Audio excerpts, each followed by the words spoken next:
कार्तिक स्नान की कहानी। एक बुढ़िया माई थी जो चतुर्मास को पुष्कर स्नान किया करती थी। उसके एक बेटा और बहू थे।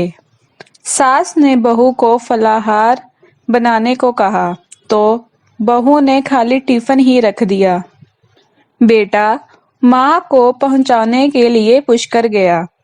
रास्ते में माँ से बोला, माँ फलाहार कर लो। जहाँ पानी मिला वहीं फलाहार करने बैठ गई तो भगवान की कृपा से खाली टिफिन फलों से भर गया।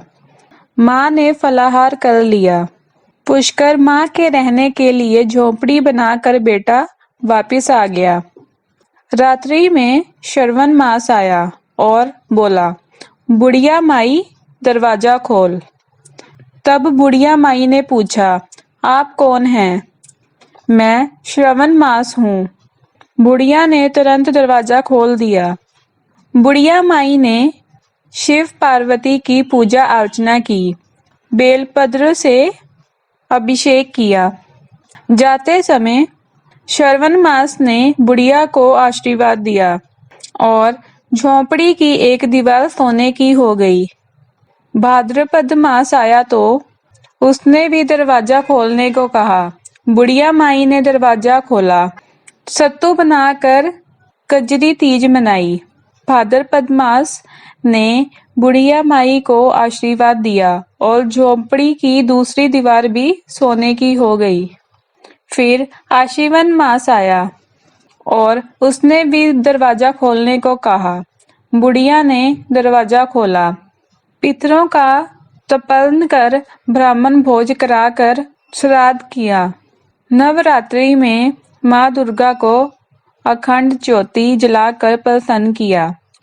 सत्य की विजय दिवस के रूप में बुराई का अंत की खुशी में दशहरा मनाया। अश्विन मास ने जाते समय प्रसन्न होकर तीसरी दीवार भी बहुमूल्य रत्नों से जड़ित कर दी और बुढ़िया माई को सदैव प्रसन्न रहने का आशीर्वाद दिया।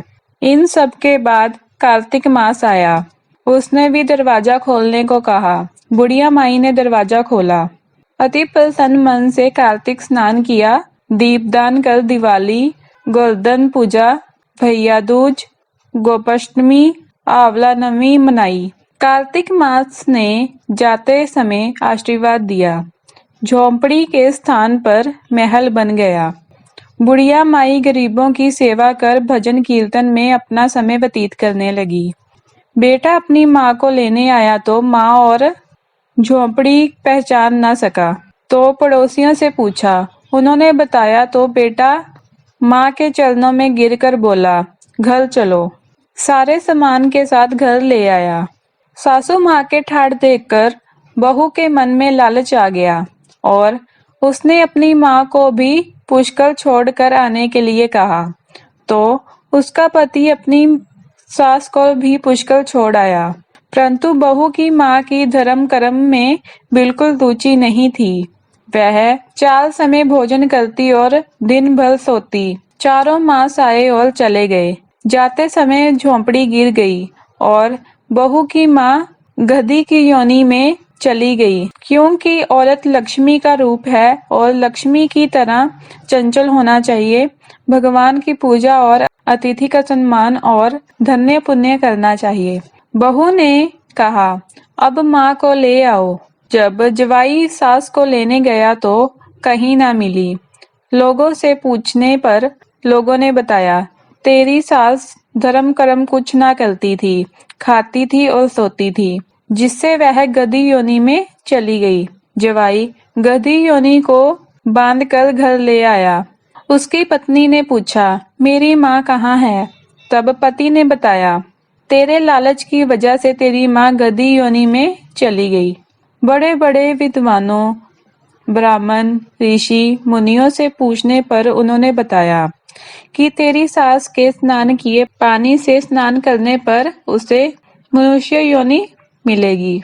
तब बहू ने ऐसा ही किया और उसकी माँ पुनः मनुष्य योनि में आ गई। हे राधा दामोदर भगवान, जैसा बुढ़िया माई को दिया वैसा सबको ही देना। कहता ना सुनता ना, हुकारा भलता ना, तुम्हारा सारा परिवार ना। कहानी संपूर्ण हुई।